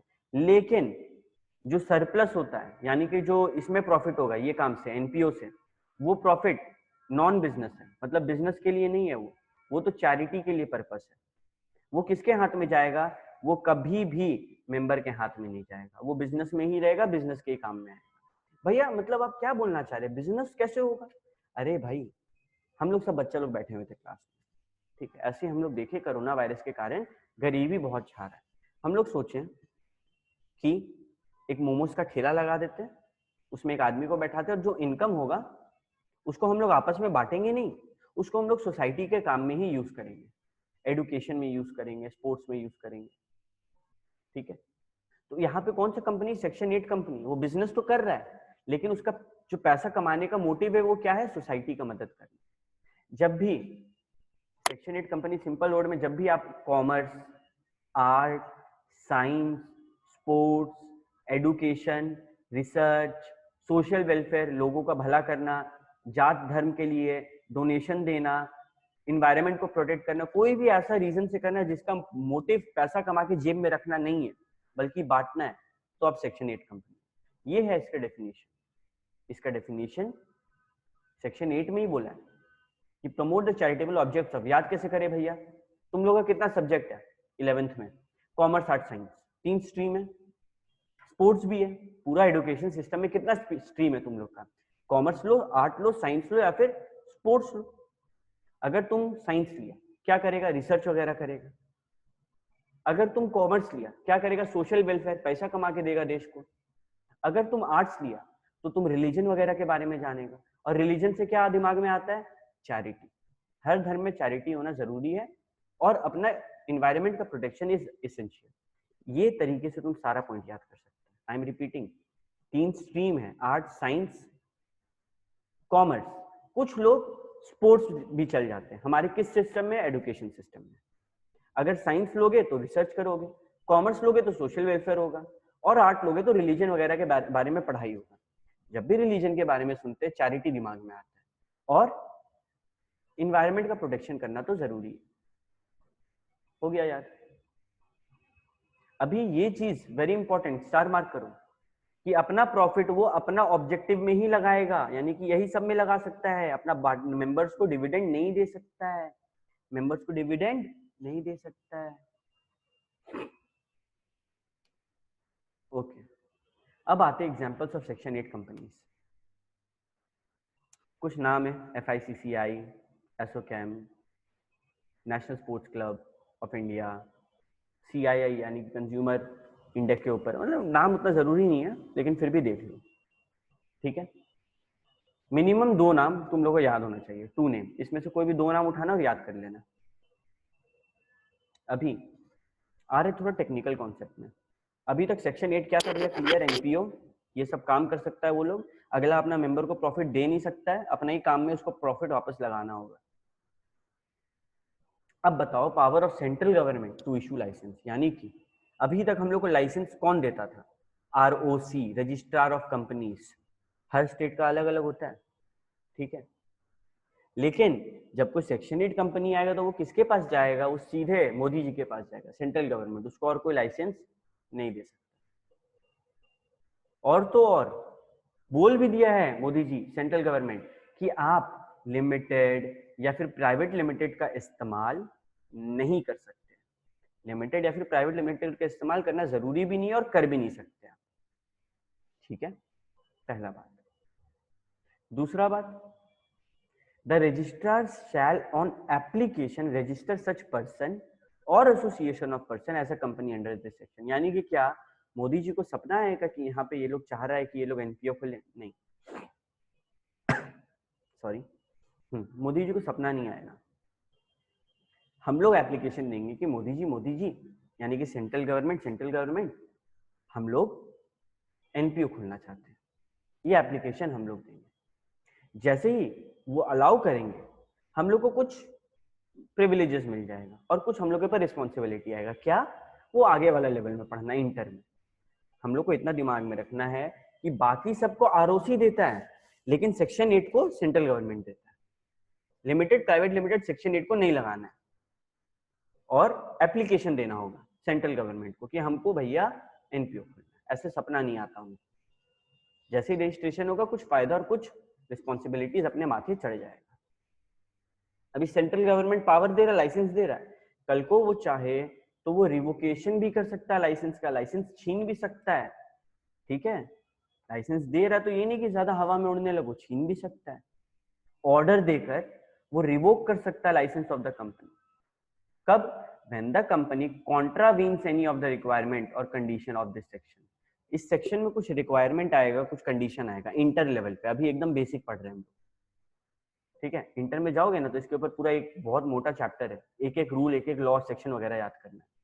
अभी क्या, कल को मानो उसमें जो कंडीशन है वो ये नहीं फुलफिल किया, ब्रीच कर दिया उस कंडीशन का, तोड़ दिया उस कंडीशन को, कॉन्ट्राविन कर दिया उस कंडीशन को, तो उसका लाइसेंस सेंट्रल गवर्नमेंट छीन लेगा। ठीक है, a license is issued or where the affairs of the company are conducted fraudulently, यानी कि फ्रॉड कर रहा है या फिर अपना ऑब्जेक्ट को वायोलेट कर रहा है, बोला था कि हम डोनेशन देंगे लेकिन नहीं देते, या फिर पब्लिक इंटरेस्ट को हार्मफुल है, प्रेजुडिशियल है, प्रेजुडिशियल मतलब harmful. And on revocation the registrar shall put limit और private limited against the company's name. सुनो, ऐसे मतलब सेक्शन 8 का लाइसेंस सेंट्रल गवर्नमेंट छीन लिया, मोदी जी बोले लाओ दो, तुम मतलब सही से काम नहीं कर रहा है। अब आरओसी के हाथ में पावर है। एक कंपनी तो बंद बनाया खड़ा है हम लोग का, ठीक है, वो कंपनी को तो ऐसे तुरंत बंद कर नहीं सकते। आरओसी बोला सुन सुन सेक्शन 8, तुमको हम दे रहे हैं मौका, या तो तुम कन्वर्ट हो लिमिटेड में या तो तुम कन्वर्ट हो प्राइवेट लिमिटेड में। आई एम रिपीटिंग, मोदी जी आए बोले तुम सही से काम नहीं कर रहे, लाइसेंस ले लिए, अब क्या वो खड़ा है अपना एसेट और लाइबिलिटी लेके, बैलेंस शीट लेकर, क्या करे? तो आया आरओसी, मोदी जी चल गए घर, अब आ रहा है आरओसी रजिस्ट्रार। वो बोल रहा है तुम जो ऐसे ना घर का है ना घाट का, तुम अपना नाम में या तो लिमिटेड लगाओ यानी कि पब्लिक बन जाओ, या फिर प्राइवेट लिमिटेड लगा के प्राइवेट बन जाओ। लेकिन ये सब बात से पहले इस बात को ध्यान रखना है कि जब सेंट्रल गवर्नमेंट लाइसेंस रिवोक करता है ना, तो एक रिटन नोटिस देता है कि भाई सेक्शन 8 हम तुम्हारा लाइसेंस रिवोक करने वाले हैं, मेरा इरादा है, मेरा इंटेंशन है कि हम तुम्हारा लाइसेंस रिवोक करने वाले हैं। और तो और कोर्ट में हियरिंग वगैरह होता है और सेक्शन 8 कंपनी जिसका लाइसेंस रिवोक हो रहा है उसका मौका दिया जाएगा बोलने का। ठीक है, सेंट्रल गवर्नमेंट सुनेगा उसका बात को भी। ये पूरा हिस्सा तुम लोग सबको क्लियर है? फटाफट यो करो।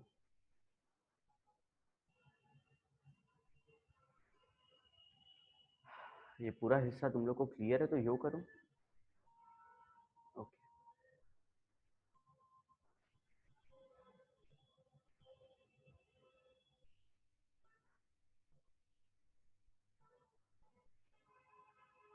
Okay, okay, good. अभी सेंट्रल गवर्नमेंट जो है, हम बोले थे ना कि ऐसे छीन के मोदी जी चल गए घर, ठीक है, मोदी जी ऑर्डर देके जाते तभी आरओसी वहां खड़ा रहता है। कंपनी को जब रिवोक करता है ना, ये बात तुम लोग को बताते हैं, यहाँ लिखा हुआ नहीं है, मानो कंपनी फ्रॉड किया तो ना वो पब्लिक बनेगा ना वो प्राइवेट बनेगा, कंपनी को बंद करवाएगा, जो उसके ओनर से कॉर्पोरेट बिल उठाएगा, ओनर को जेल में डालेगा और कंपनी पे फाइन मारेगा, ओनर पे भी फाइन मारेगा। ये रियलिटी है। ठीक है, तो ऐसा मत सोचना कि हर बार रिवोकेशन ऑफ लाइसेंस के बाद कंपनी को कन्वर्ट करना ही पड़ेगा, उसमें भी एक्सेप्शन है। अभी क्या बोलता है सेंट्रल गवर्नमेंट, मोदी जी आए और कंपनी बंद करवा दी है। मोदी जी क्या बोलते हैं आरओसी को, आरओसी देख ले इसको किस में कन्वर्ट होना है।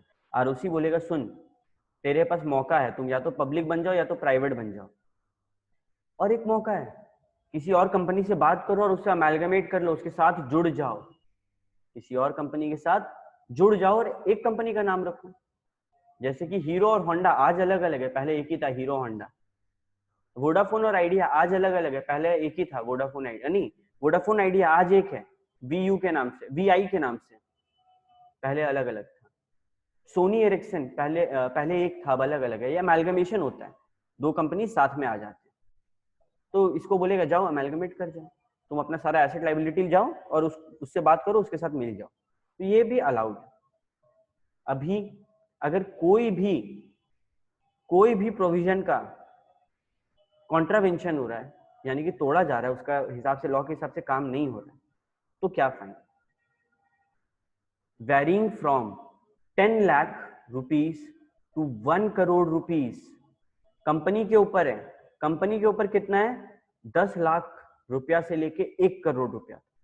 And the directors and every officer, company पे 10 लाख से 1 करोड़, और जो डायरेक्टर्स और ऑफिसर्स हैं जो फॉल्ट किए हैं उसको इम्प्रिजनमेंट यानी कि जेल अप टू 3 साल तक का जेल, फाइन 25,000 से लेकर 25 लाख, या फिर दोनों।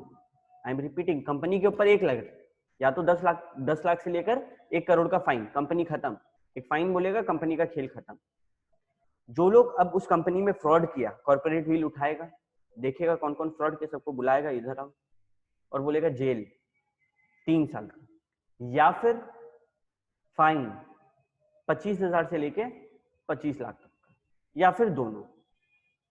और तो और अगर वो सेक्शन 447 के अंडर में पनिशमेंट मिला उसको, यानी कि फ्रॉड वगैरह किया था, धोखा वगैरह दिया था, तो फिर सेक्शन 447 लगेगा।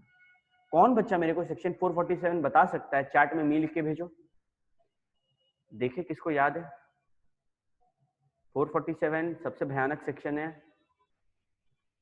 कोई तो आओ, कोई तो आओ। पुराना बैच, तुम लोग कहाँ हैं? आयुष, निकिता, अंजलि, श्रुति, तुम लोग कहाँ है रे? सेक्शन 447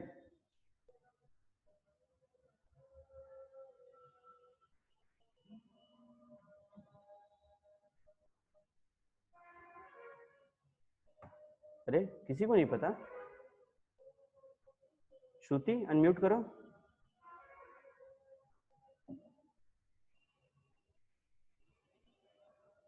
श्रुति, अंजलि, आयुष, निकिता, इतना जन तो है ग्रुप में, तुम लोग किसी को सेक्शन 447 नहीं पता? Bad, very bad. देखो हम बता रहे हैं, एक सेकंड लाइन पे रुकना, ठीक है तुम लोग?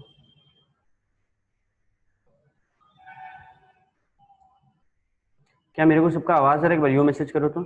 क्या मेरा आवाज सबको आ रहा है? यो मैसेज करो।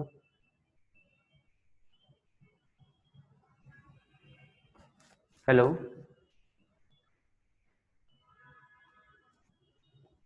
ओके, आवाज तो आ रहा है, ठीक है।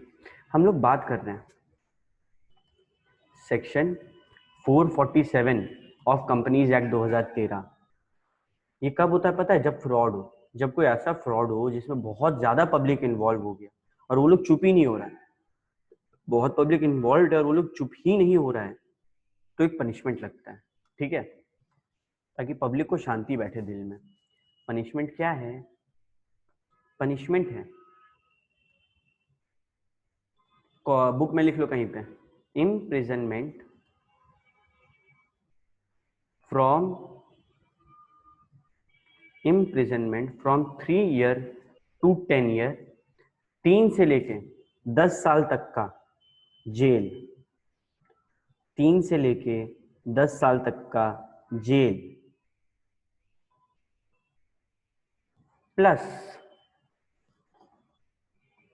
Plus fine up to 3 times of amount involve. जितना का फ्रॉड किया उसका 3 गुना तक अगला से फाइन दे सकते हैं, ठीक है? जितना फ्रॉड किया उसका 3 गुना तक का फाइन दे सकते हैं, ठीक है? और जेल लगता है अगला को 3 से 10 साल तक। इस 3 से 10 साल का लिमिट में एक छोटा सा ट्रिक है, वो अभी बात नहीं करेंगे हम लोग, जरूरत पड़ने पे बात करेंगे, ठीक है? आई होप तुम लोग लिख लिया हो, लिख लो, सबको लिखना जरूरी है इसको।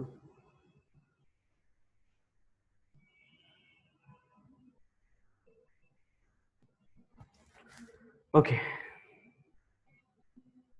ठीक है, तो पेनल्टी हम लोग सीख गए। सेक्शन 8 का यही सब कहानी है। क्यों बनता है? Promotion of commerce, art, science, religion, charity, blah blah blah. Minimum capital का जरूरत है क्या? नहीं। प्रॉफिट क्या हम लोग बांट सकते हैं? नहीं। डिविडेंड क्या हम लोग डिक्लेयर कर सकते हैं? नहीं। लाइसेंस कौन देता है? Central government. क्या प्राइवेट लिमिटेड वर्ड लिखना है? नहीं।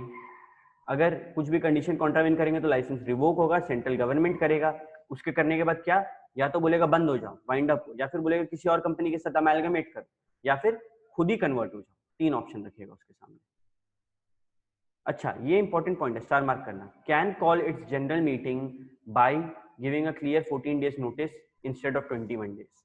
इसके हम कॉम्प्लेक्सिटीज में नहीं जा रहे हैं, खाली इतना कहानी बता रहे हैं कि कोई जो नॉर्मल कंपनी होता है उसको एजीएम, एनुअल जनरल मीटिंग, साल में एक बार सारा मेंबर को बुलाएगा, बैठाएगा और मीटिंग करेगा।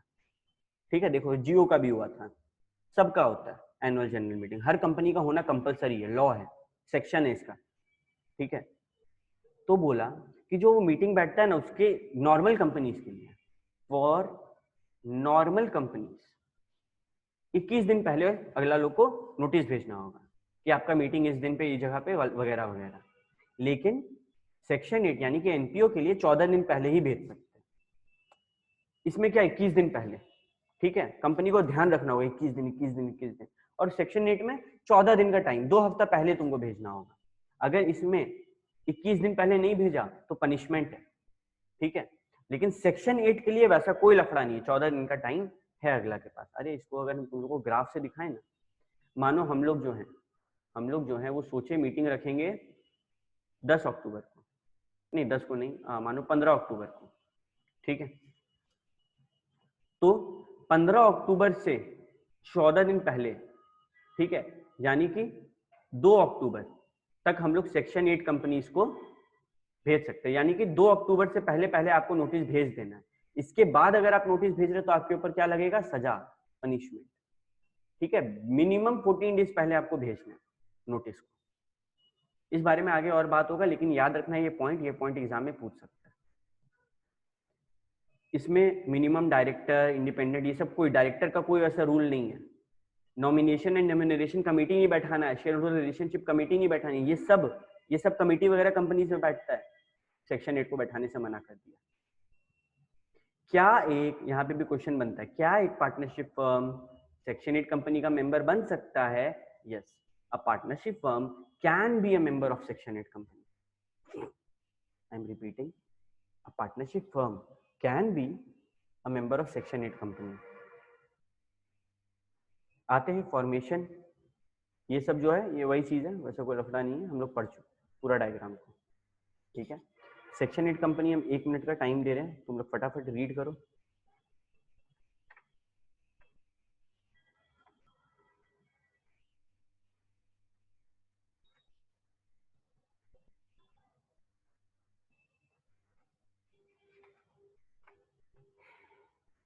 ठीक है, अब आते हैं section 455 dormant company. Dormant company मतलब क्या? डोरमेंट कंपनी में 2 बात का ध्यान रखना है। डोरमेंट कंपनी कब खोलते हैं, क्या होता है, कब खोलते हैं? अरे मानो तुम्हारे पास कोई फ्यूचर प्रोजेक्ट है, अभी काम चालू नहीं किए लेकिन फ्यूचर में करने वाले, एक कंपनी खोल के रखती है। या फिर बहुत सारा एसेट है, किसी और कंपनी के द्वारा हम वो एसेट को होल्ड कर रहे हैं। पहला सिचुएशन, फ्यूचर का प्रोजेक्ट था, हम आज खुलवा दिए कंपनी। दूसरा सिचुएशन, एसेट बहुत सारा था, खाली होल्ड करने के लिए रखा। और तीसरा सिचुएशन, इंटेलेक्चुअल प्रॉपर्टी। ठीक है, मतलब प्रॉपर्टी राइट, ट्रेडमार्क वगैरह के लिए उसको हम खुलवाएं। ये 3 केस में डोरमेंट कंपनी खुलता है। पहला, फ्यूचर प्रोजेक्ट के लिए, फ्यूचर में 5 साल बाद काम है, आज ही कंपनी खुलवा दी। दूसरा, मेरे पास बहुत सारा एसेट है, वहां रखवाना है, खुलवा दी। तीसरा, इंटेलेक्चुअल, ट्रेडमार्क, कॉपीराइट का जरूरत था हमको, इसीलिए नॉर्मली कंपनी खुलवा दी। ये 3 केस में डोरमेंट कंपनी खुलेगा। दूसरा बात, इसका कोई सिग्निफिकेंट अकाउंटिंग ट्रांजैक्शन नहीं होगा। What is significant accounting transaction? Star mark करो। What is significant accounting transaction? Significant accounting transaction मतलब SAT, सिग्निफिकेंट अकाउंटिंग ट्रांजैक्शन बोलता है कि ये 4 छोड़कर हर ट्रांजैक्शन को SAT का दर्जा दिया गया। मतलब ये 4 सिग्निफिकेंट अकाउंटिंग ट्रांजैक्शन, मतलब कोई ऐसा ट्रांजैक्शन जो बुक्स ऑफ अकाउंट्स में है और जरूरी है, सिग्निफिकेंट है, इंपॉर्टेंट है। बोले ये 4 को इंपॉर्टेंट नहीं मानते हैं। किसको किसको इंपॉर्टेंट नहीं मानते हैं? रजिस्ट्रार को हम पेमेंट करें फीस वगैरह का, इस एक्ट का रिक्वायरमेंट के लिए कोई पेमेंट कर रहे हैं, शेयर वगैरह अलॉट कर रहे हैं, मेंटेनेंस कर रहे हैं ऑफिस वगैरह का, तो ये 4 सिग्निफिकेंट नहीं माना जाएगा। इसके अलावा कोई भी ट्रांजैक्शन को सिग्निफिकेंट माना जाएगा। ठीक है, लिख दो ये 4 SAT नहीं है। इसका डेफिनेशन थोड़ा ना ट्रिकी है, याद रखना। Significant accounting transaction means any transaction other than, इन 4 के अलावा हर ट्रांजैक्शन SAT कहलाएगा। लिख दो ये 4 SAT नहीं है, बाकी सब SAT है। यहाँ पे क्या बोलता है? इनएक्टिव कंपनी, मतलब एक company which has not been carrying on any business और ऑपरेशन, जो बिजनेस ऑपरेशन कैरी नहीं कर रहा है, और has not made any significant accounting transaction during the last 2 financial year. Inactive company क्या होता है? क्वेश्चन।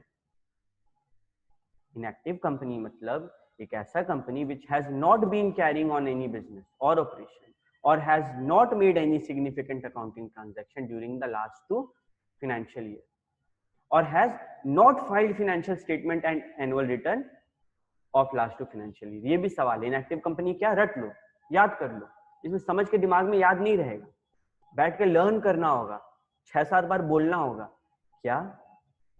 जो बिजनेस नहीं कर रहा है, कोई भी ऑपरेशन नहीं कर रहा है, कोई भी सिग्निफिकेंट अकाउंटिंग ट्रांजैक्शन नहीं है पिछला 2 साल में, और तो और पिछला 2 साल से फाइनेंशियल स्टेटमेंट नहीं डाल रहा है, अपना एनुअल रिटर्न नहीं डाल रहा है। फाइनेंशियल स्टेटमेंट मतलब P&L और बैलेंस शीट, एनुअल रिटर्न जो साल में एक रिटर्न फाइल करते हैं टैक्स का, वो company inactive company. Is this point clear to all of you? फटाफट यो करो। क्या इनएक्टिव कंपनी तुम लोग सबको क्लियर है? फटाफट यो करो।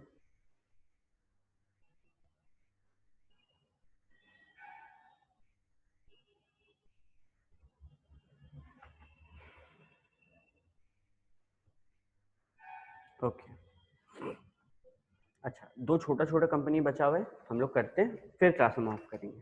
ठीक है, एकदम छोटा छोटा। पहला निधि कंपनी। निधि का मतलब क्या? निधि कंपनी का मतलब क्या? मानो हम लोग सबको ही हैं, क्लास में जितने बच्चे थे, और यहाँ हम खड़े, हम लोग सबको ही मिलके सोचें कि हम लोग एक कंपनी खोलते हैं जिसमें हम लोग सेविंग्स करेंगे, यानी कि हर महीना थोड़ा थोड़ा पैसा जमा करेंगे, उस कंपनी में डालते जाएंगे।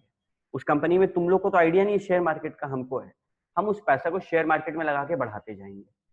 ठीक है, फ्यूचर में क्या हुआ, मानो किसी को पैसा का जरूरत है, मानो किसी को ट्यूशन फीस पेमेंट करवाना है, किसी को ICI में रजिस्ट्रेशन करवाना है, पैसा का अपने मेंबर में किसी को भी जरूरत हो, वो यहाँ से ले सकता है लोन के तौर पे।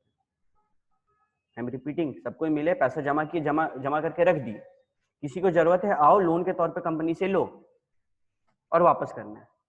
ठीक है, समझ में आ रहा है क्या हो रहा है? सबको ही मिलो, पैसा जमा करो। ठीक है, सेविंग्स के लिए हर महीना डिपॉजिट करेंगे हम लोग, किसी को जरूरत है उसको लेंड कर देंगे, उधार दे देंगे, लेकिन खाली मेंबर को। बाहर से कोई आदमी आया, किसी और ट्यूशन का कोई बच्चा आया, उसको देंगे क्या? नहीं देंगे। अपने बेनिफिट के लिए, म्यूचुअल बेनिफिट के लिए। कॉस्ट कटिंग का कॉन्सेप्ट है, खर्चा कम करो, सेव ज्यादा करो, इसीलिए निधि कंपनी बनाए। क्यों बनाए? खर्चा कम करो, सेव ज्यादा करो। निधि कंपनी किस ऑब्जेक्टिव पे काम करता है? Cost cutting, the habit of thrift, cultivating the habit of thrift. Cost cutting यानी कि खर्चा कम करो और सेविंग ज्यादा। आई नो निकिता, अमेंडमेंट आया है, हम सारा अमेंडमेंट जो है लास्ट में कवर करेंगे, टेंशन मत ले। ठीक है, जब हम लोग डाउट क्लासेस लेंगे ना, तो हम अमेंडमेंट को कवर कर देंगे। ओके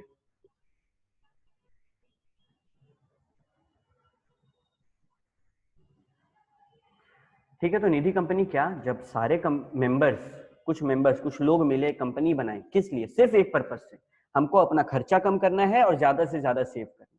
सेव करके उस कंपनी में डालते जाओ, फ्यूचर में पैसा जरूरत पड़ेगा, जाना कंपनी से ले लेना और वापस लोन के तौर पे देना होगा तुम। कंपनी वो बना हुआ इसलिए ताकि तुम पैसा लेन देन कर पाओ जरूरत पड़ने पर। एक मस्त कॉन्सेप्ट है निधि कंपनी का। ठीक है, ये कॉन्सेप्ट निधि कंपनी का सबको क्लियर है? फटाफट यो करो। इजी चीज है, कॉम्प्लेक्स बिल्कुल नहीं है। साथ मिलो, पैसा जमा करो, रखो मेरे पास, जरूरत होगा आके ले जाना लोन के तौर पे। गुड।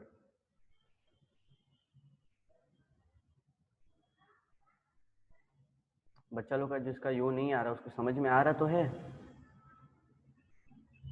या फिर क्लास तो देख रहा है कि बस चल गया रिकॉर्डिंग के भरोसे? ठीक है, नो इश्यूज। बात करते हैं पीएफआईज के बारे में, पब्लिक फाइनेंशियल इंस्टीट्यूशन। यार इसमें ना बस इतना याद रखना है कि ये जो होते हैं पब्लिक फाइनेंशियल इंस्टीट्यूशन, इसको सेंट्रल या स्टेट एक्ट के तहत बनाया जाता है। मतलब ऐसे हम और तुम मिलकर नहीं बना पाएंगे। इसमें एटलीस्ट 51% गवर्नमेंट ओन करेगा, यानी कि ये गवर्नमेंट कंपनी होता है। PFI is always a government company, उसमें मिनिमम 51% गवर्नमेंट को लेना ही है लेना, क्योंकि इसमें क्या होता है, पब्लिक से हम पैसा ले रहे हैं, उस पैसा को कहीं और लगा रहे हैं और फिर पब्लिक को वापस कर रहे हैं ज्यादा बढ़ा के। ठीक है, अरे अपन सुने ना, LIC जिंदगी के साथ भी जिंदगी के बाद भी, IDFC infrastructure development finance company, unit trust of India, कोई भी ऐसा कंपनी जो सेंट्रल गवर्नमेंट बताए वो सारा कंपनी, कोई भी ऐसा गवर्नमेंट जो RBI बोले, कोई भी ऐसी कंपनी जो RBI बोले, टाइम टू टाइम उसको PFI का दर्जा दिया जाता है। PFI में दो बात याद रखना है, पहला बात कि ये किसी सेंट्रल या फिर स्टेट एक्ट के तहत ही बनेगा, दूसरा बात इसमें गवर्नमेंट कंपनी होते हैं, एटलीस्ट 51% गवर्नमेंट के हाथ में होता है। ठीक है, और नाम वगैरह याद करना, तीन चार है क्या, LIC, IDFC, लिख लो बगल में, लिख लो LIC,